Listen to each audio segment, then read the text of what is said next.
আসসালামু আলাইকুম সুপ্রিয় দর্শক, আরেকটি নতুন রেসিপিতে আপনাদের সবাইকে স্বাগতম।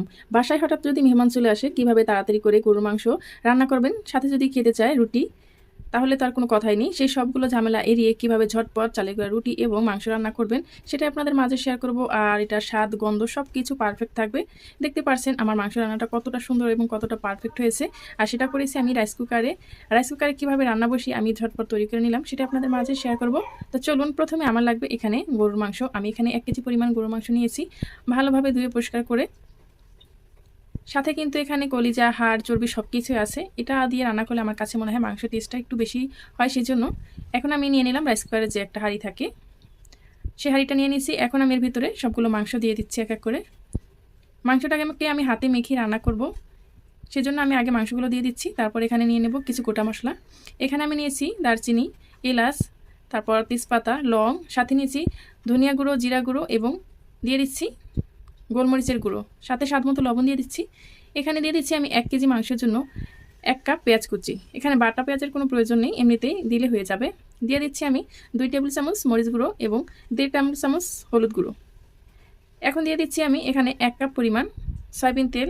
এখন আমি ভালোভাবে হাতে মেখে দিয়ে দেবো এখানে আদা রসুন বাটা 1 টেবিল চামচ করে, 2 টেবিল চামচ। এই মাংসটা আপনি যত ভালোভাবে হাতে মেখে নেবেন, তাহলে কিন্তু এই মাংসের স্বাদটা বহুগুণে বেড়ে যাবে। এই তো আমি এখন আদা রসুনের পেস্টটা দিয়ে দিলাম। আবারও আমি কিছু সময় ভালোভাবে হাতে মেখে নেব। মাখানোর পর কত সুন্দর একটা কালার চলে এসেছে, দেখতেই পাচ্ছেন। এখন আমি হালকা একটু পানির বাটিটা ধুয়ে দিয়ে দিলাম। তারপর আমি এর ভিতরে দিয়ে দিলাম 2টা টমেটো কুচি। টমেটোটা দিলে এই মাংসের কালারটা অসাধারণ হয়, সেজন্য আমি দিয়ে দিলাম। এখন আমি যেহেতু আলু দিয়ে মাংসটা রান্না করব, এখানে আমি কিছু বড় বড় সাইজ করে আলু কেটে নিয়েছি। যদি আপনারা রুটি কিংবা সিদ্ধ রুটি দিয়ে এই মাংসটা খান, তাহলে কিন্তু আলু অবশ্যই দেওয়া লাগবে। এখন আমি রাইস কুকারটা অন করে দিলাম। এখন কিছু সময় আমি ভালো করে একটু মাংসটাকে নেড়ে চেড়ে মিশিয়ে দেব। এই পর্যায়ে এসে এখনও যারা লাইক দেননি, প্লিজ একটি লাইক দিয়ে ভিডিওটি কন্টিনিউ করবেন।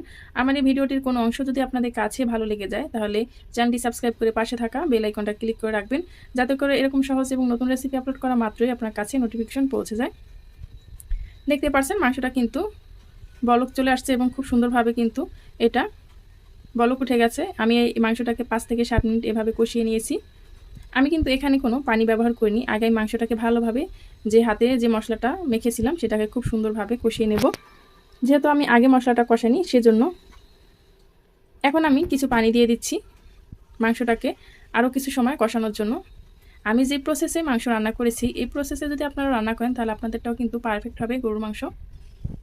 এখন আমি একটি ঢাকনা দিয়ে এটাকে আরও কিছু সময় কষিয়ে নেব, যেহেতু এটা গরুর মাংস, সেদ্ধ তো অনেক সময় লাগে। দেখতে পাচ্ছেন যে পানিটা ছিল সেটা কিন্তু অনেকটা টেনে গেছে। এ পর্যায়ে এসে আমি আবার একটু নেড়েচেড়ে মিশিয়ে দিচ্ছি। ঈদের সময় সবাই কিন্তু আমরা কম বেশি গরুর মাংসটা খেয়ে থাকি। সেটা যদি পারফেক্টভাবে রান্না না হয়, তাহলে কিন্তু খেতে ভালো লাগবে না। এখন আমি এর ভিতরে দিয়ে দেব আগে থেকে যে আলুটা আমি কেটে রেখেছিলাম, সেটা এর ভিতরে দিয়ে দিচ্ছি। এখন আলু আর মাংসটাকে আমি খুব ভালোভাবে কষিয়ে নেব। আমার মাংসটা এতক্ষণে 70% মতো সেদ্ধ হয়ে গেছে। এখন আমি আলু দিয়ে কিছু সময় রান্না করে নেব, যাতে করে আলুটাও খুব সুন্দরভাবে কষানো হয়। দেখতে পাচ্ছেন খুব সুন্দরভাবে কিন্তু আমি আলুটাকেও কষিয়ে নিয়েছি, আর একদম কিন্তু নিচে কোনো পানি নেই। একদম সুন্দরভাবে ঝোলটা টেনে গেছে এবং কষানো খুব সুন্দরভাবে হয়ে গেছে। আপনাদেরকে আমি একটু নেড়ে দেখিয়ে দিচ্ছি। আমি মাংসে যে মশলাগুলো ব্যবহার করেছি, এই মশলাগুলো যদি আপনারা দিয়ে রান্না করেন, তাহলে কিন্তু মাংসের স্বাদটা একদম পারফেক্ট পাবেন। অনেকে দেখা যায় অনেক আদা রসুন দিয়ে ফেলে, পেঁয়াজ দিয়ে ফেলে। যে কোনো জিনিসের একটা পরিমাণ থাকে পারফেক্ট, সেই পরিমাণ হলেই কিন্তু স্বাদটা একদম ঠিকঠাক মতো থাকে। এখন আমি পর্যাপ্ত পরিমাণ পানি দিয়ে দিলাম। যেহেতু এটা রুটি দিয়ে খাওয়া হবে, সেজন্য আমি একটু পানিটা বেশি দিলাম।